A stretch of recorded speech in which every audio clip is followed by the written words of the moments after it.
हे आरोपी ज्यावेळेस येतील राहिलेले आरोपी आणि सहआरोपी, मग त्यावेळेस मी तुम्हाला सगळ्यांना विशेष समोर तुम्हाला बोलून मी सांगेल या सगळ्या प्रक्रियेवर की कितीपत समाधान झालं आहे किंवा काय विषय. सभागृहात सांगितलं होतं TSITची स्थापना झाली, तुम्हीच सांगितलं मला आत्ता. तर आम्ही त्याच्यात कुठले अधिकारी आहेत, कशा पद्धतीनं त्याचं काम असेल त्याची आम्ही माहिती घेऊ. तुम्ही आज इथं आलाय तर काय झालं, काय चर्चा आहे, कशासाठी तुम्हाला बोलवलं का तुम्ही स्वतः? मी स्वतः आलतो. मी परवा दिवशी पण स्वतः आलो होतो की तपास कुठपर्यंत चालू आहे, काय फॉलोअप घ्यायचं आहे माझ्यासाठी, मी काय करू शकतो आहे, किंवा समजा त्यांनी काय काय केलेलं आहे सगळं ते मांडण्यासाठी मी परवा पण स्वतःहून आलो होतो, आत्ता पण आलो होतो.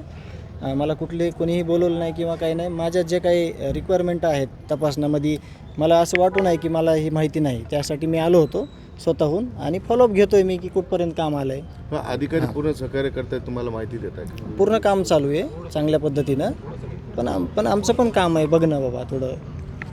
काल सीआयडीनं कोर्टामध्ये एक दावा केला की खंडणी प्रकरणात वाल्मिक यांना जरी अटक करण्यात आलेली असली तरी मात्र संतोष देशमुख हत्या प्रकरणात सुद्धा ही दोन्ही प्रकरणं एकमेकाशी जोडलेली आहेत आणि त्यांचा सहभाग आम्हाला तपासायचा आहे. तपास अधिकाऱ्यांशी भेटल्यानंतर त्यांनी तुम्हाला काय सांगितलेलं आहे? ह्याबद्दल नाही चौकशी झाली, पण त्यांनी जे काही तपास केलेला आहे त्यांना काही आढळून आलं असेल म्हणून त्यांनी प्रतिक्रिया व्यक्त केली किंवा त्यांनी मांडला मुद्दा. आम्हाला त्यांच्याविषयी त्यांनी काही सांगितलेलं नाही. हत्या प्रकरणाच्या संपूर्ण सखोल चौकशीसाठी राज्य सरकारने SITची स्थापना केली आहे, जी मुख्यमंत्र्यांनी आधी जाहीर हां जे त्यांनी सभागृहात सांगितलं होतं TSITची स्थापना झाली, तुम्हीच सांगितलं मला आत्ता.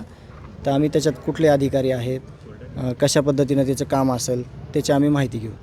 आत्तापर्यंत सीआयडीनं जो तपास केला आहे किंवा वाल्मिक यांची अटकेची कारवाई असेल ती शरण जरी आले असेल तरी अटक करून पुढची जी काही प्रक्रिया आहे सीआयडीकडून सुरू आहे त्यावरती तुम्ही समाधानी आहात?